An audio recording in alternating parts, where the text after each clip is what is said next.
Pezullohen skemat kombëtare të mbështetjes në bujqësi dhe blek të ri për vitin 2025. Shkak është bërë fushata zgjedhore e zgjedhjeve parlamentare 2025. Për herë të parë do të përfshijë mbështetjen me subvencione për fermat e viçave me jo më pak se 10 krerë në masën 5.000 lekë për krerë. Burime zyrtare pranë Agjencisë Rajonale të Veterinarisë në Vlorë konfirmojnë për televizionin 6+1 Vlora se vendimi i Këshillit të Ministrave ka dalë, por gjithçka është pezulluar për shkak të zgjedhjeve me qëllim që të mos përdoret si çështje e fushatës elektorale.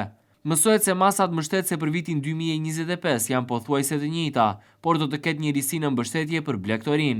Përveç mbështetjes së lopëve dhe të imtave me vlerë financimi 10.000 lekë për krerë, si vjetë është përfshirë edhe mbështetja financiare për viçat. Masa financiare për viçat do të jetë 5.000 lekë për krerë. Minimumi i krerëve për përfitimin e masës mbështetëse do të jetë 10.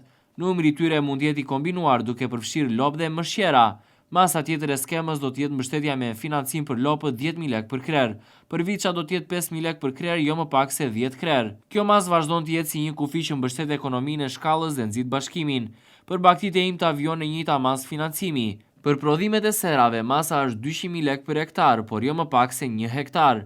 Në fokus do të vijojnë të jenë edhe bimët medicinale që do të mbështeten financiarisht 30.000 lekë për hektar, por jo më pak se 1 hektar të kultivuar. Skema e subvencionit të naftës do të jetë e njëjtë si vjet, por do të rriten masat për monitorimin. Skemat subvencionuese të bujqësisë nisën zbatimin në vitin 2022, të cilat zvendësuan heqjen e skemës së kompensimit 6% të TVSH-s, te agroindustria, vendosjen e 10% të TVSH-s te inputet bujqësore nga zero që ishin më parë.